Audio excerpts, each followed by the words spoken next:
ചേട്ടൻ ഉണ്ടായിരുന്നു, ചോദിച്ചു. ഇപ്പൊ എന്നെ ഇവരടിച്ചു.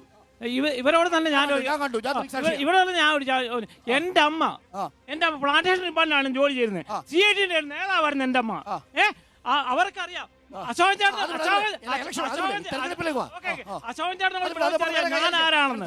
എന്നിട്ട് എന്നെ എന്തിനാണ് ഇവരെ അടിച്ചത്? ഞാനല്ല ഒരു ഗവൺമെന്റ്. സാറിന് അറിയാം സാറേ, ഞാനല്ല ഒരു വെള്ളമടിച്ച ഒരു വ്യക്തിയല്ലേ വന്ന് പറയും സാർ ഇങ്ങനെയൊക്കെയാണ് സാറേ ചെയ്യേണ്ടത്.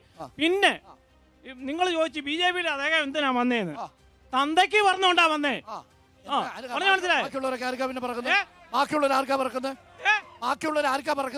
അങ്ങനല്ല പറഞ്ഞേ. ഒരു നിമിഷം ഇവിടെ പ്രതികരണം ഉണ്ടോ എന്തെങ്കിലും? എന്താ വളരെ പെട്ടെന്ന് സാറേ പറഞ്ഞു കേന്ദ്ര പദ്ധതിയാണ്. എന്താ പിന്നെ മറിയച്ചാടത്തിൽ ചട്ടിയും കൊണ്ട് നടക്കണ്ടല്ലോ സാറേ? കേന്ദ്രത്തിൽ നിന്ന് പൈസ വന്നില്ലേ? എങ്ങനെയാ കേരളത്തിൽ ഇത് കൊടുക്കുന്നത് സാറേ? ഇവിടെ ഈ ചർച്ച തുടങ്ങിയപ്പോ കോൺഗ്രസിന് കുറെ ക്രിക്കറ്റിന്റെ കാര്യം തന്നെ പറഞ്ഞു തുടങ്ങി. ഇവിടെ ഫീൽഡ് നിൽക്കാനും ക്യാപ്റ്റന്മാര് പോലുമില്ല. 12 മുഖ്യമന്ത്രിമാർ, 100 MLA-മാർ, 200-ലധികം MP-മാർ, ഇതുൾപ്പെടെ ഇപ്പൊ BJP-യില. പിന്നെ ഇവരെങ്ങനെയാണ് BJP പ്രതിരോധിക്കുന്നത്?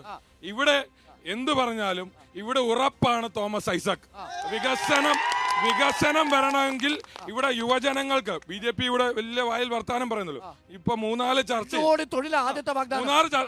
ചർച്ചയിൽ ഞങ്ങൾ ചോദിക്കാം, ഈ പത്തനംതിട്ട ജില്ലയിൽ കൊടുത്ത 3-4 പേരെ കേന്ദ്ര ഗവൺമെന്റിന്റെ ജോലി കിട്ടിയ 3-6 പേരുടെ ലിസ്റ്റ് പുറത്തുവിടാൻ പറഞ്ഞു.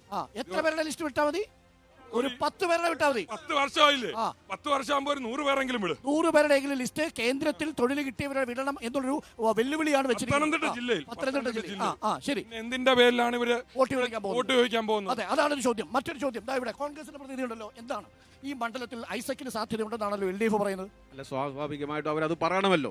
അത് പറയാതിരിക്കുന്നത് ശരിയല്ലല്ലോ. ഞങ്ങൾ പറയുന്നത് കഴിഞ്ഞ 15 വർഷമായിട്ട് 3 പ്രാവശ്യമായിട്ട് അദ്ദേഹം ഇവിടുത്തെ MP ആയിരുന്നു. 2009 അദ്ദേഹം ആദ്യം വരുന്നത്. അന്ന് മൻമോഹൻ സിംഗ് ആണ് കേന്ദ്രം ഭരിക്കുന്നത്, ഇപ്പൊ കേരളം ഭരിക്കുന്ന ഉമ്മൻചാണ്ടിയുമാണ്.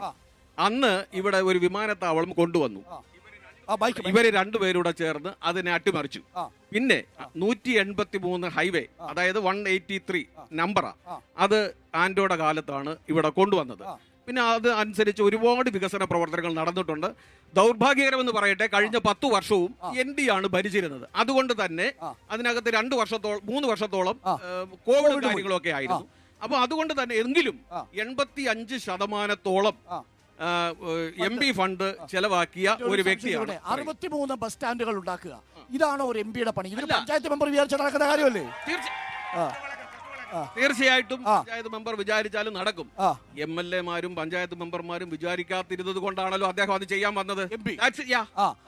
അതാണ് MP-യുടെ കാര്യത്തിൽ മറുപടി ഞാൻ പറഞ്ഞു. മനസ്സിലായി. അപ്പം നേരത്തെ